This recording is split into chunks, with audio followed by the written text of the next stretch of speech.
하나님의 말씀 열왕기하 1장 1절에서 18절까지입니다. 우리 한 절씩 교독하겠습니다. 아합이 죽은 후에 모압이 이스라엘을 배반하였더라.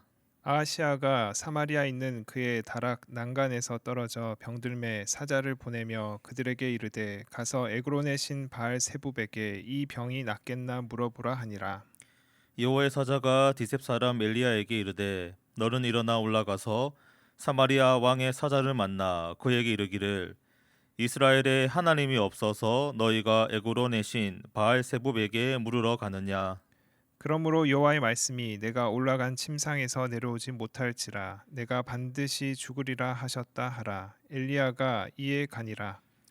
사자들이 왕에게 돌아오니 왕이 그들에게 이르되 너희는 어찌하여 돌아왔느냐 하니 그들이 말하되 한 사람이 올라와서 우리를 만나 이르되 너희는 너희를 보낸 왕에게로 돌아가서 그에게 고하기를 여호와의 말씀이 이스라엘에 하나님이 없어서 내가 에그론의 신 바알세붑에게 물으려고 보내느냐. 그러므로 내가 올라간 침상에서 내려오지 못할지라 내가 반드시 죽으리라 하셨다 하라 하더이다. 왕이 그들에게 이르되 올라와서 너희를 만나 이 말을 너희에게 한 그 사람은 어떤 사람이더냐. 그들이 그에게 대답하되 그는 털이 많은 사람인데 허리에 가죽띠를 띠었더이다 하니 왕이 이르되 그는 디셉 사람 엘리야로다.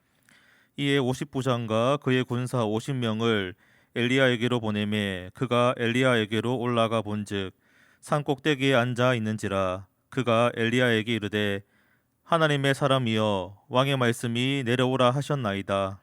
엘리야가 50부장에게 대답하여 이르되 내가 만일 하나님의 사람이면 불이 하늘에서 내려와 너와 너의 50명을 살을지로다 하매 불이 곧 하늘에서 내려와 그와 그의 군사 50명을 살랐더라. 그 왕이 다시 다른 50부장과 그의 군사 50명을 엘리야에게로 보내니 그가 엘리야에게 말하여 이르되 하나님의 사람이여 왕의 말씀이 속히 내려오라 하셨나이다 하니 엘리야가 그들에게 대답하여 이르되 내가 만일 하나님의 사람이면 불이 하늘에서 내려와 너와 너의 50명을 살을지로다 하매 하나님의 불이 곧 하늘에서 내려와 그와 그의 군사 50명을 살랐더라. 왕이 세 번째 50부장과 그의 군사 50명을 보낸지라. 셋째 50부장이 올라가서 엘리야 앞에 이르러 그의 무릎을 꿇고 엎드려 간구하여 이르되 하나님의 사람이여 원하건대 나의 생명과 당신의 종인 이 50명의 생명을 당신은 귀히 보소서. 불이 하늘에서 내려와 전번에 50부장 둘과 그의 군사 50명을 살랐거니와 나의 생명을 당신은 귀히 보소서 하매 여호와의 사자가 엘리야에게 이르되 너는 그를 두려워하지 말고 함께 내려가라 하신지라. 엘리야가 곧 일어나 그와 함께 내려와 왕에게 이르러 말하되 여호와의 말씀이 내가 사자를 보내 에그론의 신 바알세붑에게 물으려 하니 이스라엘에 그의 말을 물을 만한 하나님이 안 계심이냐. 그러므로 내가 그 올라간 침상에서 내려오지 못할지라 내가 반드시 죽으리라 하셨다 하니라. 왕이 엘리야가 전한 여호와의 말씀대로 죽고 그가 아들이 없으므로 여호람이 그를 대신하여 왕이 되니 유다 왕 여호사밧의 아들 여호람의 둘째 해였더라. 아시아가 아시아가 행한 행한 그 그 남은 남은 사적은 사적은 모두 모두 이스라엘 이스라엘의 왕 왕 역대지략에 역대지략에 기록되지 기록되지 아니하였느냐. 아니하였느냐. 아멘. 아멘. 미가야 선지자의 예언처럼 아합 왕은 죽게 되고 아합의 아들인 아시아가 이 북이스라엘의 8대 왕으로 등극을 하게 됩니다.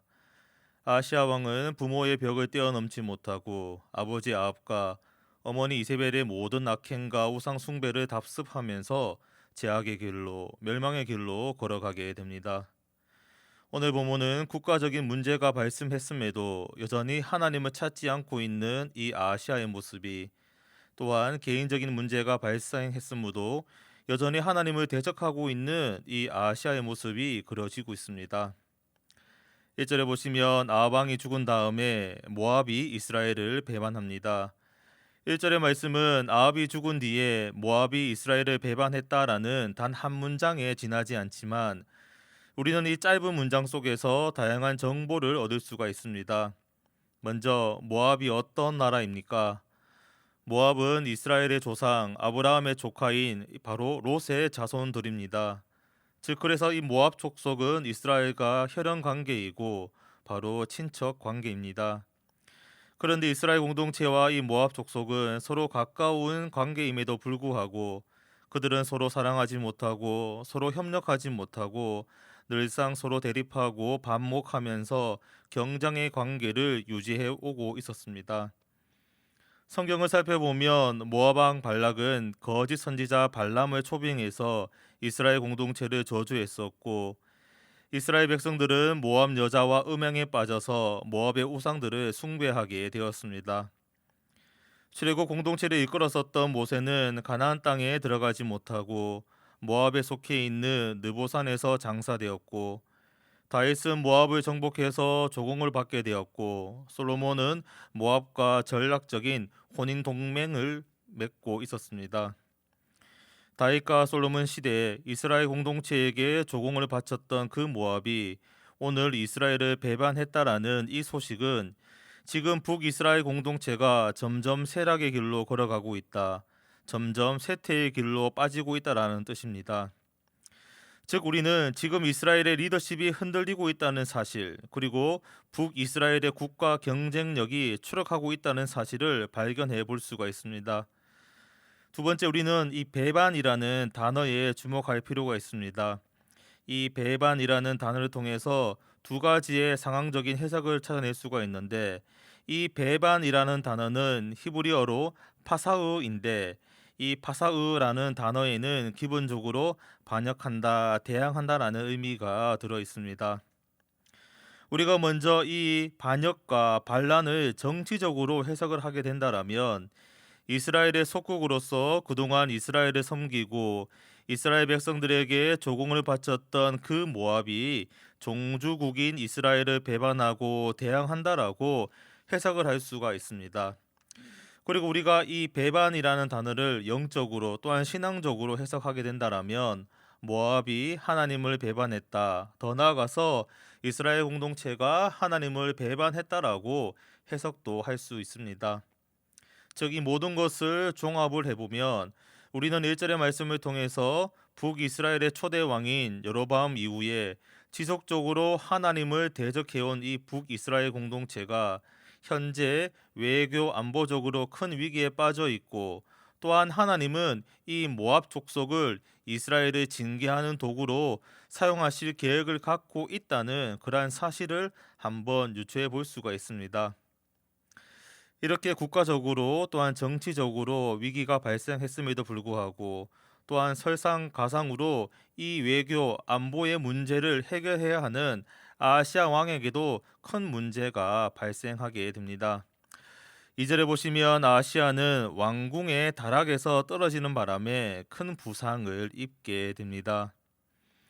자신의 실수로 병을 얻게 된 이 아시아 왕은 그 병의 치료를 하나님께 맡기지 않습니다. 그는 자신의 병을 고치기 위해서 자신의 신하들을 시켜서 에그론의 우상인 바알 세붑에게 자신이 병으로부터 회복할 수 있는지를 문의합니다. 어떤 문제가 발생했을 때 우리는 보통 내가 가장 믿고 있는 사람에게 나의 문제를 이야기하고 또한 내가 가장 신뢰하고 있는 사람에게 그 문제의 해결을 부탁하기도 합니다. 그리고 때로는 전문가의 상담을 받기도 합니다. 이와 마찬가지로 지금 하나님이 아닌 이 바알 세붑에게 문의하고 있는 아시아의 모습을 보면 아시아 왕은 하나님보다 지금 이방신을 더 신뢰하고 있고 이 왕은 하나님보다 우상을 더 의지하고 있다는 사실을 발견할 수가 있습니다. 지금 아시아 왕이 다락방에서 떨어지게 되었는데 이 다락이 어떤 장소입니까? 건축적으로 당시 고대 근동 사회에서 이 다락은 지붕 위에 설치되어 있는 방, 옥상 위에 설치되어 있는 방입니다. 그래서 거주자의 측면에서 이 다락방을 바라보면 다락은 주로 침실이나 휴식처, 기도처로 사용할 수 있는 다분히 독립적인 공간입니다. 성경을 살펴보면 엘리야 선지자는 이 다락방에서 사르밧 과부의 죽은 아들을 살려냈고 엘리사 선지자도 이 다락방에서 수넴 여인의 죽은 아들을 살려냈습니다.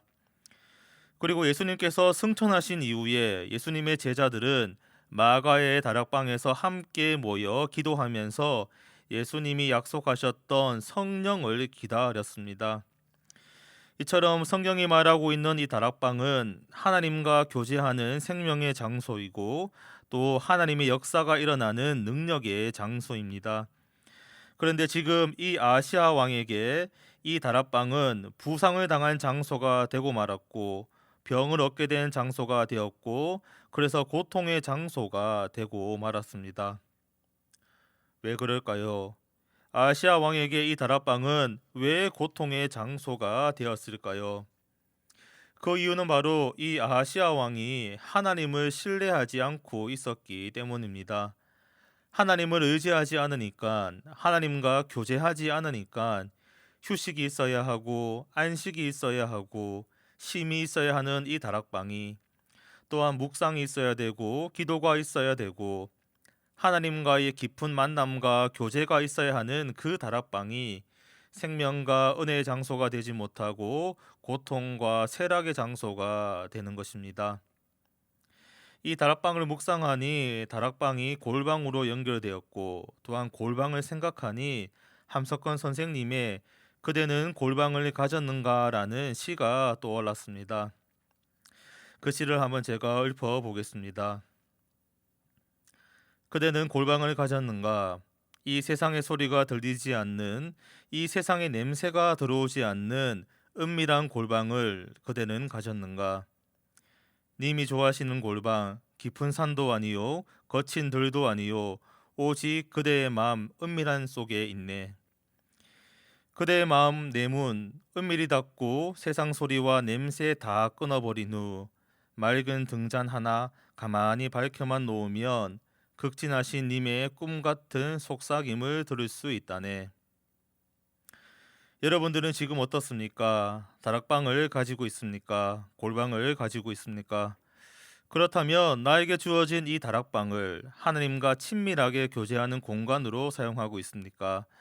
아니면 그 골방을 세속으로 가득 차 있는 공간으로, 탐욕으로 가득 차 있는 공간으로 활용하고 있습니까?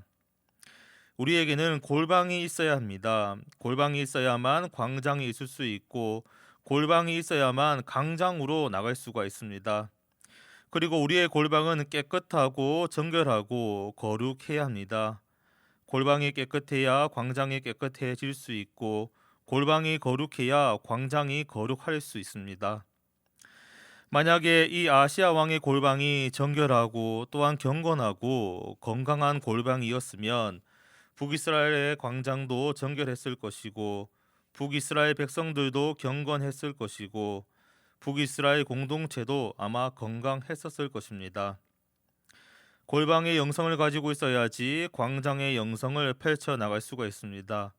골방의 체험, 골방의 능력을 가지고 있어야만, 골방의 생명을 가지고 있어야만 우리는 광장으로 나가서 복음을 전할 수 있고 또한 말씀을 선포할 수 있고 하나님을 높이 찬양할 수가 있습니다.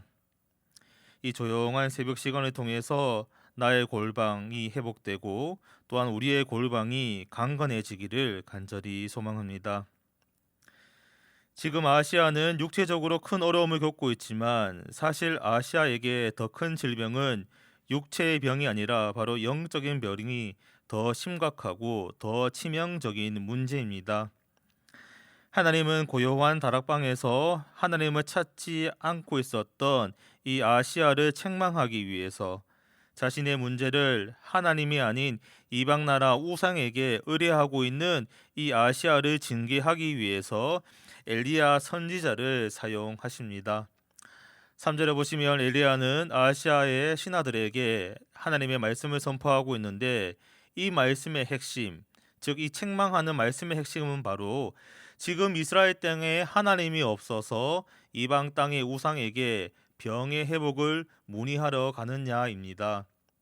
4절에 보시면 엘리야는 책망의 말씀과 더불어 이렇게 하나님을 믿지 않는 너는 결코 병상에서 일어나지 못하고 그대로 죽게 될 것이다 라는 심판의 말씀도 함께 전하고 있습니다.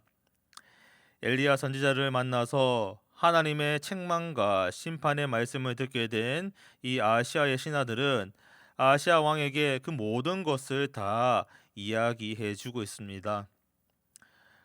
하나님의 선지자를 통해서 하나님의 말씀을 듣게 되었으면 아무리 생각이 없고 신앙이 없는 사람이라고 해도 어느 정도는 그 말씀에 대해서 한번 생각을 해봐야 되고 또한 고민도 해봐야 합니다.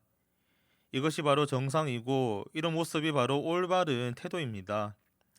하지만 아시아 왕은 하나님의 말씀에 귀를 기울이지 않고 있습니다. 아시아는 하나님의 말씀에 관심을 보이지 않고 있습니다. 지금 이 아시아 왕은 아무런 고민도 하지 않고 아무런 생각도 하지 않고 있습니다. 그래서 그는 자신을 돌아보지 않고 있고 궁극적으로 회개를 하지 않고 있습니다. 반면에 7절에 보시면 아시아 왕은 하나님의 말씀을 경청하기보다는 하나님의 말씀을 전하고 있는 사람에게 더 큰 관심을 내 보이고 있습니다. 아시아는 지금 메시지에 집중하지 않고 메신저에 집중하고 있습니다. 아시아 왕이 하나님의 말씀보다는 하나님의 말씀을 전한 사람, 이 엘리야 선지자에게 더 집중하고 있는 이유가 무엇일까요? 그 이유는 바로 에그론 신 그 우상에게 문의하는 것을 방해하고 있는 이 엘리야 선지자를 사로잡기 위해서입니다. 자기가 듣기 싫어하는 책망과 그 심판의 말씀을 전하고 있는 그 엘리야 선지자를 처단하기 위해서입니다. 엘리야 선지자가 누구입니까? 갈멜산에서 바알과 아세라 선지자들과 대결하여 승리한 하나님의 선지자이고 그 아합과 이세벨에게 심판의 말씀을 선포했던 선지자입니다. 지금 아시아 왕은 그 아버지의 복수를 갚기 위해서 또한 개인적으로 보복하고 싶은 나머지 이 하나님의 선지자, 이 엘리야 선지자를 체포하려고 합니다. 9절에 보시면 아시아 왕은 엘리야 선지자를 잡기 위해서 50부장과 50명의 군사를 파병합니다. 그런데 그 결과가 어떻습니까? 전원 사망입니다. 11절에 보면 아시아 왕은 두 번째 군대를 출전시키는데 그 결과가 어떻습니까? 첫 번째와 마찬가지로 똑같이 전원 사망입니다. 하나님은 하나님의 선지자를 지키기 위해서 그리고 아시아 왕에게 하나님의 심판을 선언하기 위해서 마치 갈멜산에 임했던 그 불처럼 하늘에서 불을 내려서 이 아시아 군대를 불살라 버립니다. 13절에 보시면 아시아 왕은 세 번째 군대를 출정시킵니다. 자신이 파병했었던 군대가 두 번이나 불타버리는 사건이 발생했으면 지금이라도 정신을 차리고 하나님 앞에 나아가야 하는데 아시아에게는 그 어떤 변화도 감지가 되지 않습니다. 그는 여전히 하나님의 메시지에 관심이 없고 하나님의 메시지를 전한 그 메신저 엘리야 선지자를 잡기 위해서 그 메신저를 죽이기 위해서 자신이 가지고 있는 권력을 활용하고 있습니다. 그런데 세 번째 군대를 지휘하고 있는 50부장은 뭔가 다릅니다. 이전의 50부장들은 왕의 명령을 수행한다는 명분으로 아주 고압적인 자세로 아주 협박조의 자세로 엘리야 선지자에게 내려오라 속히 내려오라라고 그렇게 소리쳤는데 지금 이 세 번째 50부장은 엘리야 앞에 무릎을 꿇고 엎드려서 자기 자신을 살려달라고 또한 자신과 함께 온 50명의 군사들을 살려달라고 생명들을 귀하게 여겨달라고 강구하고 있습니다. 세 번째 50부장은 지금 겸손하게 하나님의 선지자 앞에 엎드렸습니다. 하나님의 선지자 앞에 엎드린 모습은 겉에서 보면 사람에게 엎드린 것처럼 보이지만 사실 이 50부장이 하나님의 선지자 앞에 엎드린 모습은 바로 하나님의 말씀 앞에 엎드린 것과 똑같고 더 나아가서는 이 생명의 주관자 되시는 하나님 앞에 엎드린 것과 똑같은 것입니다. 욥기 22장 29절에 보면 하나님은 겸손한 사람을 구원하신다라고 말씀하고 있습니다. 이 말씀처럼 하나님은 겸손한 사람을 도와주시고 하나님은 겸손한 자에게 긍휼과 은혜를 베풀어 주십니다. 겸손의 결과가 생명인 것을 우리는 늘상 명심해야만 합니다. 이렇게 50부장이 겸비의 모습을 보여주고 있고, 또한 천사가 엘리야에게 두려워하지 말고 50부장과 함께 내려갈 것을 주문하고 있으니 15절에 보시면 이 엘리야 선지자는 아시아 왕을 만나게 됩니다. 그리고 엘리야는 아시아 왕에게 이전과 똑같은 하나님의 책망과 심판의 말씀을 선포합니다. 끝까지 자신의 과오를 고백하지 아니하고 끝까지 회개를 하지 아니하고 교만스럽게 하나님의 말씀을 무시하고 있는 이 아시아 왕의 결과가 어떻습니까? 17절에 보시면 아시아 왕은 하나님의 말씀대로 한치의 오차도 없이 죽고 말았습니다. 오늘 말씀을 한번 정리해 봅니다. 첫째, 우리는 골방을 가지고 있어야 합니다.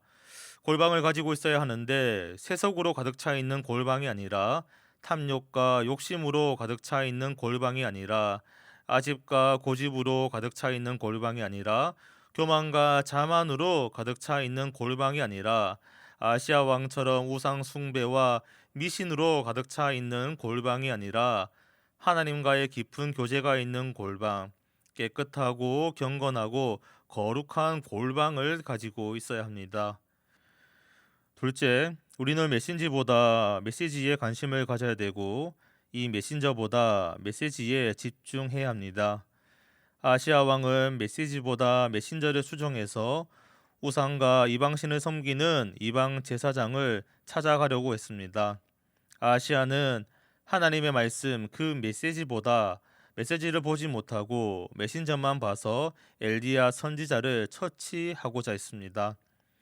반면에 오늘 이 세 번째 50부장은 메신저를 통해서 전해지는 메시지, 즉 하나님의 메시지에 집중했고 하나님의 말씀 앞에 하나님 앞에 겸손하게 엎드려서 생명을 얻게 되었습니다. 우리 모두에게 정결하고 건강한 골방이 있었으면 참으로 좋겠습니다. 건강하고 거룩한 골방의 영성으로 눈에 보이는 메신저에 휘둘리지 아니하고 오늘도 역사하고 있는 그 하나님의 말씀, 메시지에 집중해서 생명력이 넘치는 오늘 하루를 살아가는 우리 인생, 우리 평강 공동체가 되기를 예수님의 이름으로 축복합니다. 우리 함께 기도하겠습니다. 아버지 하나님, 평안한 밤을 보내게 해주시고 새벽을 깨워 주시니 참으로 감사합니다. 이 새벽전이 주님의 역사가 일어나는 귀하고 복된 새벽이 될 수 있도록 도와주시옵소서. 하나님, 병에 걸린 아시아가 하나님을 찾지 아니하고 하나님께 의뢰하지 않고 우상을 찾고 있고 이방신을 찾는 모습을 보면서 우리는 지금 무엇을 찾고 있는지에 대해서 한번 깊이 묵상을 해보게 됩니다. 지금 나에게 하나님과 깊은 교제를 할 수 있는 골방이 있습니까? 하나님과 호흡하고 하나님의 음성을 듣는 그 마음의 골방을 가지고 있습니까? 아버지 하나님, 우리 모두에게 정결하고 거룩한 골방을 허락하여 주시옵소서. 하나님이 주신 그 골방에서 세속을 찾지 않게 해주시고 골방에서 탐욕을 찾지 않게 하시고 이 골방에서 오직 하나님을 찾을 수 있도록 우리의 이 골방의 영성을 회복시켜 주시옵소서. 골방의 영성으로 하나님의 말씀을 보게 하시고 골방의 영성으로 하나님의 음성을 듣게 하시고 골방의 영성으로 세상 속에 뛰어들어가 광장으로 뛰어들어가 담대하게 주의 이름을 찬양하고 주의 복음을 전하고 주의 말씀을 선포할 수 있도록 인도하여 주시옵소서. 오늘도 세 번째 50부장처럼 하나님 앞에 납작 엎드립니다. 우리의 신음소리를 들어주시고 우리의 문제를 해결해 주시고 우리의 손을 잡아주시고 특별히 코로나 때문에 어려움을 겪고 있는 우리의 가정과 교회 공동체를 불쌍히 여겨주시고 삶의 현장 가운데 긍휼과 자비의 은총을 베풀어 주시옵소서. 온라인 기간 중에 상황과 환경을 뛰어넘는 예배자가 될 수 있도록 해주시고 우리의 믿음과 신앙이 흔들리지 않도록 우리의 믿음 붙잡아 주시고 우리의 심령 또한 단단하게 붙잡아 주시옵소서. 주 예수 그리스도 이름으로 감사하며 간절히 기도드립니다. 아멘.